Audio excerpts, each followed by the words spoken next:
Hindi na makilala ang isang lalaki na matagpuang wala ng buhay sa ground floor ng isang condominium sa Davao City bandang alas 5 ng umaga kahapon April 21. Wasak ang mukha ng lalaki na nagtamo ng siyam na saksak. Kasunod nito, hinanap ng mga pulis ang kasama ng lalaki na umupa sa condo unit. Isa-isa nilang pinasok ang mga kwarto hanggang sa napunta sila sa isang unit sa third floor. Walang sumasagot kaya sinubukan nilang buksan ang pinto na hindi naman nakalak. Nang makapasok, natagpuan nila ang bangkay ng isang babae. Ka-live-in pala ng babae ang lalaki na tagpuan sa ground floor. Ang lalaking biktima, taga Parañaque, habang taga Bacoor, Cavite, ang babae.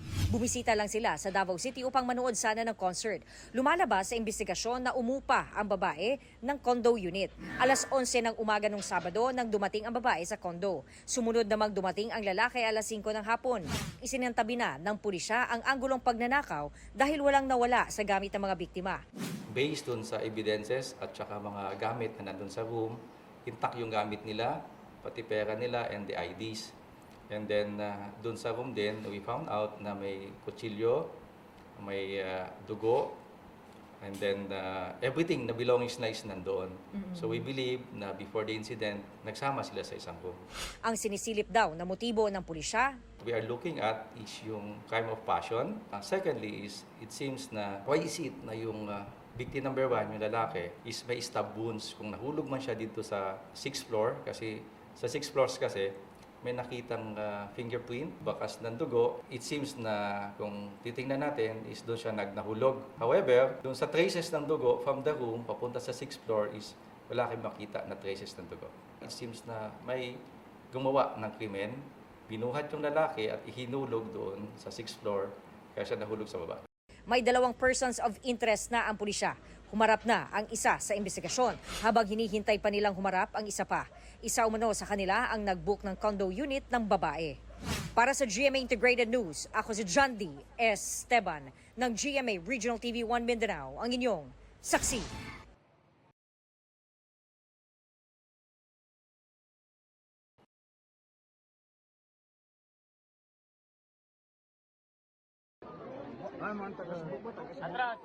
Nagkagulo ang mga taong nagpunta sa isang concert sa Salay, Misamis Oriental nitong Sabado. Umalingaw-ngaw kasi sa lugar ang putok ng baril hanggang sa nakita na lang na nakabulagta ang isang lalaki. Ang biktima, bokalista pala ng reggae band na katatapos lang mag-perform. Ang maong sospechado nga still unidentified pa sa pagkakaron, gipusil siya sa ulo nga bahin, diin gidala pa kini siya sa pinakaduol nga hospital but he was declared dead on arrival. Na-recover ng pulisya sa crime scene ang bala ng kalibre 45 na baril. Inaalam na ang pagkakakilanlan ng salari na patuloy na pinaghahanap. Ayon sa pulisya, may natatanggap ng banta sa buhay ang biktima bago ang krimen. Sa atong ginalantaw ang anggulo nga personal grudge o di pagkakakining love triangle sa pagkakaron. Iniimbestigahan din ang ipinatupad na security measures sa concert at aalamin kung paano nakapasok ang salari na may dalang baril. Sa damuhan naman sa barangay Pangandaw sa Manukan, Zamboanga del Norte, natagpuan ang naagnas ng bangkay ng 11 anyos na babae. Ayon sa pulisya, April 16 na i-report na missing ang bata. Noong araw daw na yon ay iniwan daw siya ng magulang sa kanyang lola, pero umalis papuntang sentro ang lola at naiwan mag-isa ang bata. Pagbalik ng lola, wala na ang bata. 3 araw ang lumipas bago nakita ang bangkay ng biktima. Lumalabas sa investigasyon na ginahasa ang bata bago pinatay. Sumuko sa pulisya ang 20 anyos na sospek na kamag-anak ng biktima. Inamin niya ang pagpatay sa biktima pero itinanggi niya ang panggagahasa. May kasama raw siya ng gawin ng krimen. Magpaabot sa decision sa korte kung magpagawas ba siya warrant of arrest regarding sa participation at kung confess sa suspect. Isinailalim na sa inquest proceeding ang sospek na posibleng haharap sa kasong statutory rape with homicide. Hindi na rin ito nagbigay ng pahayag. Sinisika pa ng GMA Regional TV 1 Mindanao na makuha ang pahayag ng pamilya ng biktima.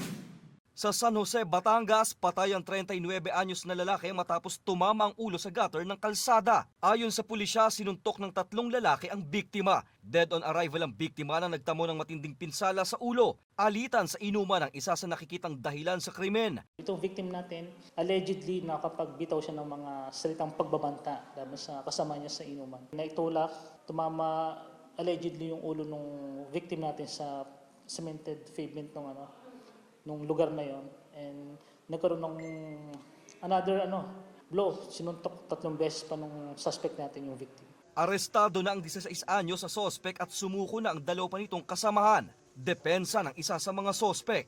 Pinagbantaan ho yung bayaw papatayin daw sa Lunes. Kakusapin lang naman kasi matapang ho yung nadisgrasya namin Naitulak lang naman ho Nahingi rin kami ng pasensya, nandun na Ang ama ng biktima hindi naniniwala na may binantaan ng kanyang anak. Sabihin na natin halimbawa, may kasalanan yung anak ko, hindi naman para humantong sa ganong kabigat na mga pangyayari. Medyo mabigat ang ginawa nila sa anak ko. Yung kaso, tuloy namin yung kaso. Nahaharap ang sospek sa reklamong homicide. Para sa GMA Integrated News, Paul Hernandez ng GMA Regional TV Balitang Southern Tagalog, ang inyong saksi.